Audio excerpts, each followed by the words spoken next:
Hi, and welcome to another Ride Along with Jim the Car Guy. Today we do have a little bit of a problem that we have to talk about. I left work and I forgot my hat.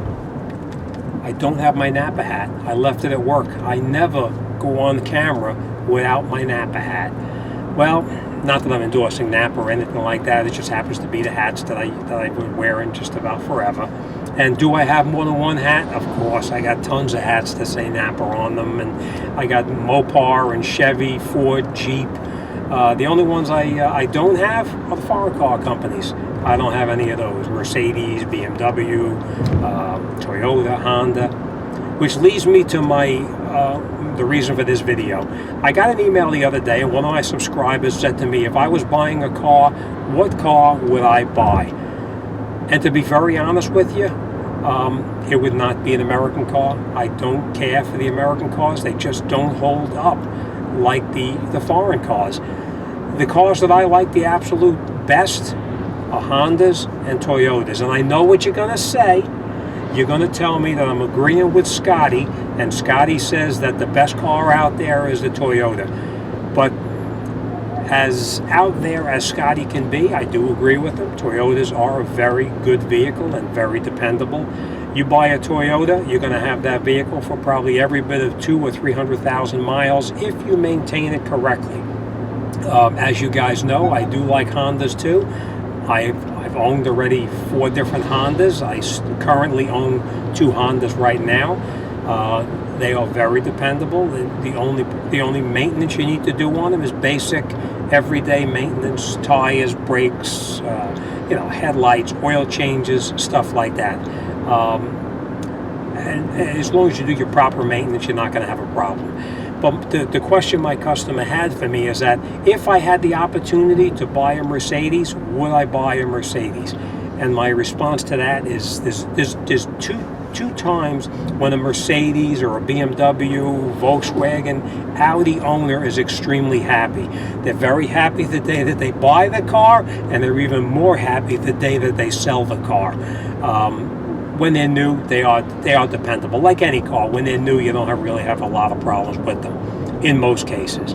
I had one customer come into me, and it was his girlfriend's car, and it was towed into me, and it was a Volkswagen, and it was towed into me, and it was a no start, which it's a Volkswagen. It had like 40-some-odd thousand miles on this route. Really not a big deal, so I kind of figured it was either out of fuel or something very foolish.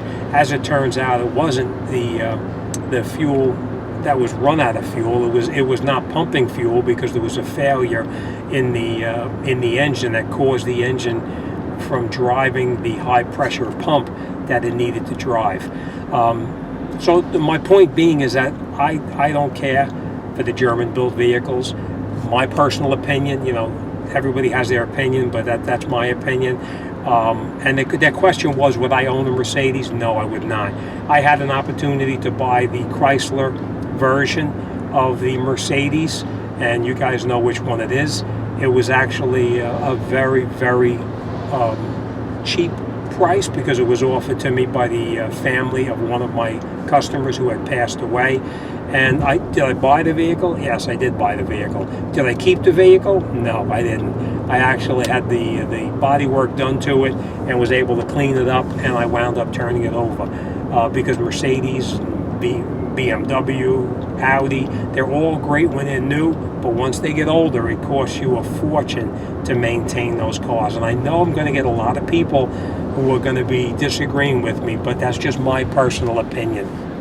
I would not buy a German-built vehicle. And another thing, the problem with the German-built vehicles, another problem they have is that the data is extremely limited unless you have the programs to get into the vehicle and do any kind of heavy diagnostics on it.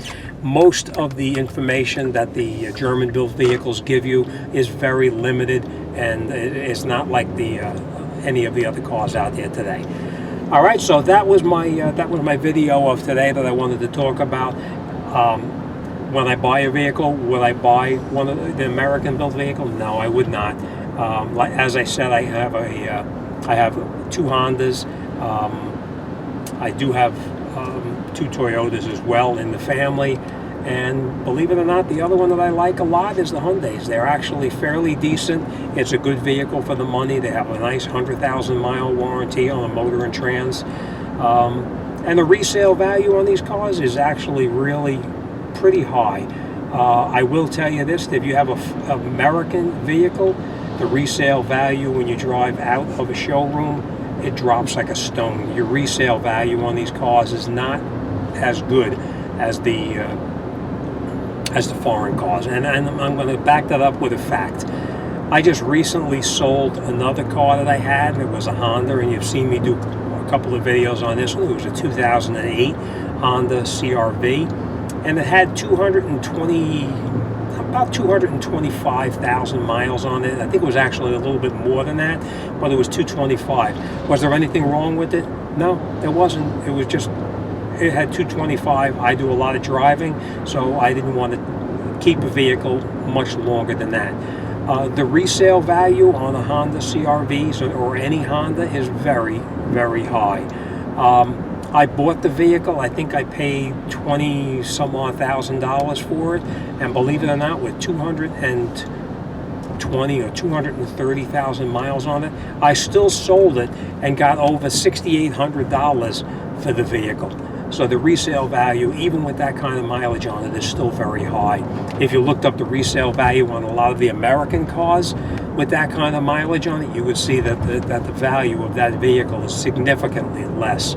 Again, this is just my personal opinion. I don't want to step on anybody's toes, but it's just my personal opinion of what vehicle I would recommend when subscribers come to me. And this happens to me all the time. I get customers come into me and they say to me, what car would I recommend to drive?